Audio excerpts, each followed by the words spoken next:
ऐसा धोखा हमारे साथ किया, भोगोगे तुम। ये जो निकलता है ना, भोगोगे, ये अकाट्य होता है। क्योंकि किसी का भी हृदय, मान लो किसी भी जीव जंतु को आप कष्ट दें और उसका हृदय आह भर जाए, तो वो आह वज्र की लीक है, तुम्हें भोगना पड़ेगा। वो आह किसी की ना लेना जिंदगी।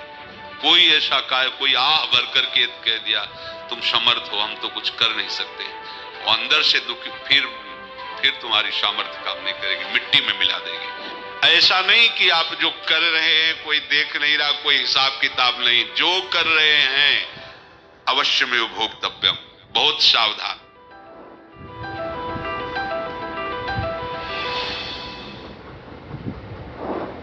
जीव स्वयं नित्य निरंतर कर्मों के जाल को रच रहा है और अपने आप को बांध रहा है। आपको मुक्त होना है, बंधना नहीं है। जीव का जन्म कर्मों के अनुबंध से होता है, कर्मों के बंधन से होता है, और उसको अपना ऋण चुकाना होता है। कर्मानुबंध ये बहुत सूक्ष्म विषय है। जैसे आप जिस परिवार में जन्म लिए हैं, तो उस परिवार के लोगों से आपका ऋण है, इसलिए उसी परिवार में आप आए हैं। और ऋणानुबंध, उसको बिना चुकाए या बिना वसूल किए आप वहां से जाएंगे नहीं। आपको लेना है तो वसूल करना है, और देना है तो चुकाना है। ये पूर्व के जन्मों से निश्चित किया गया है।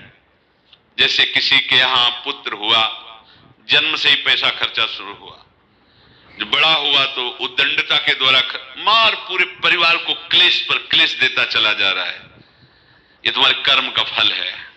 या ऐसे शक्तिहीन बुद्धिहीन ऐसे पागल पूरे जीवन सेवा करो, तुमसे अपना हिसाब चुकाने के लिए वो आया है।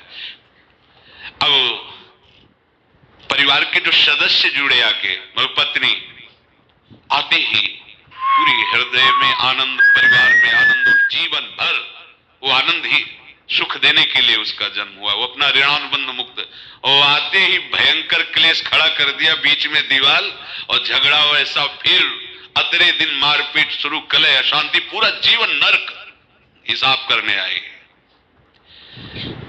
यहां ऋण चुकाए बिना कोई जा नहीं सकता, ऋण चुकाना पड़ेगा।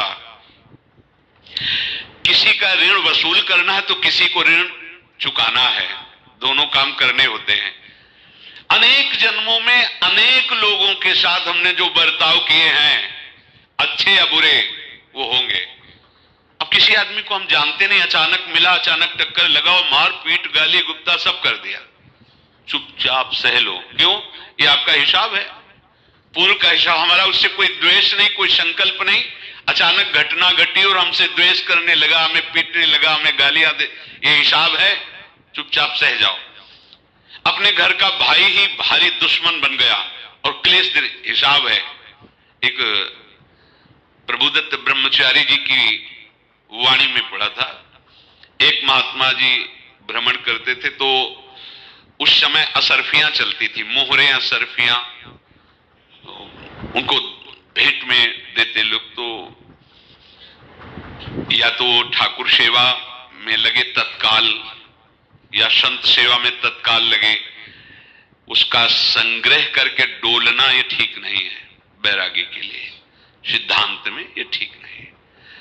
तो जब 2, 4, 6, 8 ऐसे मोहरे हुई, तो उन्होंने विचार किया कि और भ्रमण करके जब काफी मोहरे हो जाएंगी तो प्रयागराज में जब कुंभ पड़ता है, एक बार पूरे सब अखाड़े के संतों को, अलग अलग संप्रदाय सब संतों को बुलाएंगे और सबको खुआएंगे। अब साधु है तो यही विचार करेगा, और क्या विचार करेगा।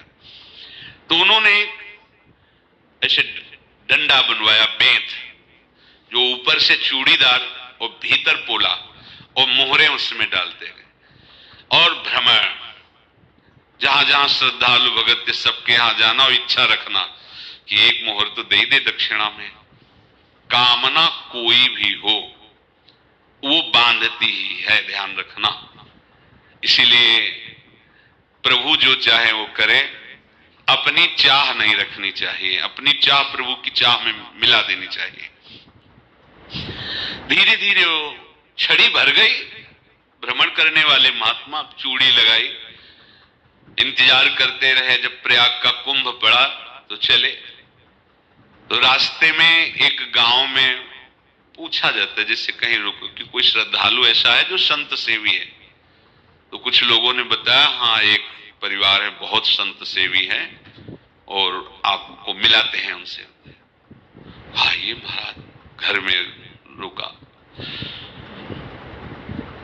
खूब अच्छा हलवा पूड़ी पवाया और जो घर के मालिक थे चरण दबाए। चरण दबाते दबाते उनकी दृष्टि पड़ी उस डंडे पे। तो इतना मोटा और ऊपर से कुछ चूड़ी सी भी नजर आ रही, इस डंडे में तो कोई रहस्य है ही है। अब महात्मा जी को खवा पिला के सुला दिया। महात्मा जी जब सो गए तो पत्नी से धीरे से कहा वो डंडा लाओ बाबा जी का। डंडा वो चूड़ीदार जो ही खोला पलटाया तो सैकड़ों मोहरे। ऐसे संत रोज पधारे भगवान, तुम आनंद हो जाए फिर क्या। पत्नी से कहा नाप के कंकड़ लाओ। वो तो महात्मा जी तो खाए खीर पूड़ी आराम से सो रहे। रात में पूरी प्लानिंग करके उसमें कंकड़ भर के चूड़ी लगाकर सिराने रख दिया, सारी मोहरें हटा ली। महात्मा जी आराम से छड़ी उठाए तो वजन पक्का। वैसे बड़े लोग चतुर होते हैं पर ये नहीं जानते कि कर्म कितना भयानक होता है। और उनकी कोई संतान नहीं थी पर धन में इतना प्रेम उनको था। बहुत सावधान रहे। साधु महात्माओं के पास जो अर्थ है, गृहस्थी अगर आता वहीं से है पर अगर उसको जोर जबरदस्ती या किसी छल कपट से तो वो उसका विनाश ही करता है। आज तक का प्रमाण है। अब उनको ये भाव पता नहीं होगा या पता होगा तो लोभ के कारण वो उसको मान नहीं पाए होंगे। महात्मा जी गए प्रयाग में, किसी अखाड़े पर रुके और वहां प्रार्थना की कि कल जो है संपूर्ण अखाड़ों का निमंत्रण किया जाए और सब संतों को भोग पवाया जाए और उनको दक्षिणा भी दी जाए। महंत ने सोचा कि बहुत बड़ा है तो उत्सव है, क्योंकि प्रयाग में कितने हजारों संत महात्मा सब। उनका महाराज बोरों इसमें चीनी और तीनों घी लगेगा, सब व्यवस्था। बोले आप मंगाइए, एक एक हिसाब हम करेंगे, हमारे पास सब व्यवस्था है। बोले कुछ तो पहले दे दो, वो इकट्ठे देंगे हम। उनको था कि अगर हम छड़ी खोला और दो चार मोहरे दी, किसी को पता लग गया तो गड़बड़ हो सकती। बोले हम भंडारे के समय आखिरी में सब कुछ आपको दे देंगे। ठीक है। वो अपने पास से पैसे लगाकर खूब जितना सामग्री सब लाए लाखों की और सब संतों को निमंत्रण कर दिया। संत जन निमंत्रित हो गए, भंडारा बन रहा है। तब वहां के महंत है और उनका देखो भंडारा भी बन रहा है, संतों को निमंत्रण। अब आप अर्थ की व्यवस्था कीजिए, क्योंकि इतनी बड़ी हमारी सामर्थ्य नहीं थी जितना हमने किसी तरह हमने ये व्यवस्था की। अब मुझे अर्थ चाहिए, तभी आगे की व्यवस्था बढ़ेगी। संतों को दक्षिणा देंगे और जिनसे अर्थ लिया उनको दे।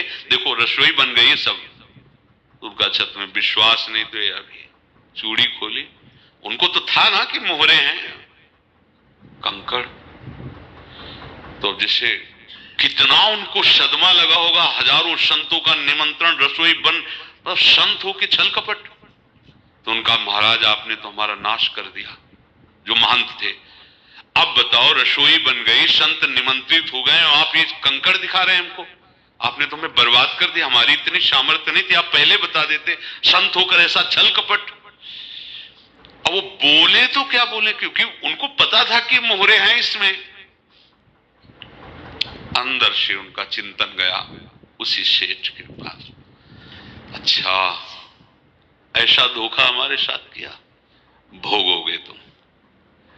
ये जो निकलता है ना भोगोगे, ये अकाट्य होता है। क्योंकि किसी का भी हृदय, मान लो किसी भी जीव जंतु को आप कष्ट दें और उसका हृदय आह भर जाए तो वो आह वज्र की लीक है, तुम्हें भोगना पड़ेगा। वो देखो भीष्म जी को भोगना पड़ रहा है ना। सांप को ऐसे धनुष की नोक से उठाया और बंबूल के कांटों के ऊपर फेंक दिया, कई दिन तक शेदा हुआ, वो आह भर करके मरा। तो आपको 6 महीने बाणों की सैया पर आह किसी की ना लेना जिंदगी में। कोई ऐसा कोई आह भर करके कह दिया तुम समर्थ हो, हम तो कुछ कर नहीं सकते, और अंदर से दुखी, फिर तुम्हारी सामर्थ्य काम नहीं करेगी, मिट्टी में मिला देगी। फिर ये तो संत थे, और भगवत आराधना के लिए, संत आराधना के लिए ही ऐसा किए हुए थे। अब इनका कैसे मुंह दिखाएं? अब क्या करें? सुबह संत जन आएंगे, सबके बीच में हमारी, कि देखो इन्होंने, अब क्या करें? गए और संगम में जाके छलांग लगाई, अपने प्राण त्याग दिए। अब उनके तो पास मोहरे थी और व्यापार बढ़ा, और 9-10 महीने बाद ही लड़का हुआ। अब तो उनको कि संत फलीभूत हो गया, देखो व्यापार चल रहा, लड़का नहीं होता था, लड़का भी हो गया, बड़ा आनंद छा रहा है। जब से वो प्रकट हुए और धन की वृद्धि शुरू हो गई, पढ़ाई लिखाई में उनके खर्चा हुआ, सब बस बीमारी शुरू हो गई उनके शरीर में, अब उसमें पैसा जाना शुरू हुआ। इतने आसक्त तो वो दोनों हो गए कि कुछ भी हो, व्यापार ठप, संपत्ति बेचना